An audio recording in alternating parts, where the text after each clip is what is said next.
একে একে কারাগার থেকে মুক্তি পাচ্ছেন দাগী ও শীর্ষ সন্ত্রাসীরা। 2 দশক জেলবন্দি থাকার পর সর্বশেষ গত মঙ্গলবার মুক্তি পান শীর্ষ সন্ত্রাসী শেখ আসলাম ওরফে সুইডেন আসলাম।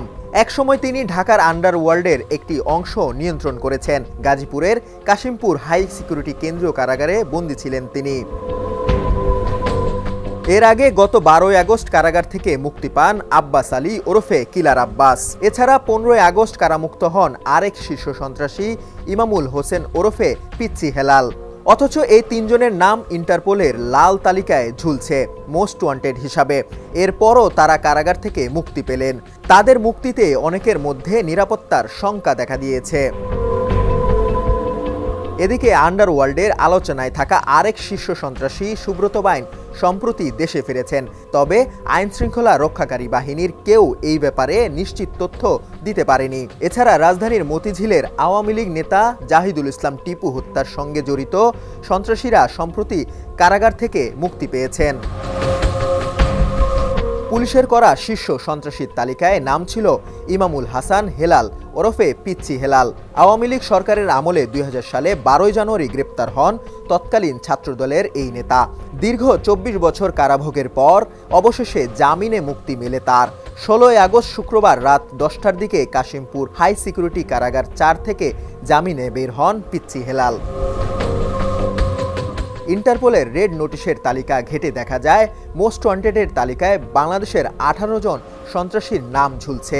তারা হলেন টোকাই সাগর, মানিক, আগা শামীম, লিয়াকত হোসেন, পিচ্চি হেলাল, সুব্রত বাইন, মোল্লা মাসুদ, আরমান, কামাল পাশা, কিলার আব্বাস, আব্দুল জব্বার মুন্না, প্রকাশ কুমার বিশ্বাস, ইমাম হোসেন, খোরশেদ আলম রাসু, খন্দকার তানভীরুল ইসলাম জয়, ফ্রিডম সোহেল, খন্দকার ইমাম আহমেদ টিটন ও কালা জাহাঙ্গীর।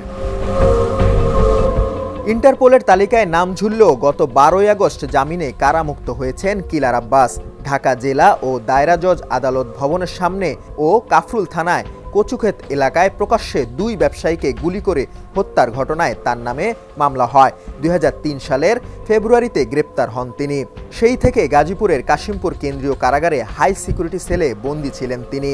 জামিনে বের হওয়ায় আতঙ্কে রয়েছে বৃহত্তর মিরপুরবাসী। খামেরা তো দাগ হয় কিভাবে? এই যে ভাবি, দাগও যাবে রাগও যাবে। নিন চাকা সুপার হোয়াইট। ইন্টারপোলের তালিকায় থাকা সুইডেন আসলাম গত মঙ্গলবার জামিনে কারামুক্ত হয়েছেন। হত্যাসহ একাধিক মামলার এই আসামির বাড়ি ঢাকার নবাবগঞ্জ উপজেলার সাতিয়ায়। তিনি থাকেন ফার্মগেট এলাকায়। কারাগার সূত্র থেকে জানা গেছে আসলাম 2005 সালের 31 জানুয়ারি গ্রেপ্তার হন। 2014 সাল থেকে কাশিমপুর হাই সিকিউরিটি কেন্দ্রীয় কারাগারে বন্দী ছিলেন তিনি।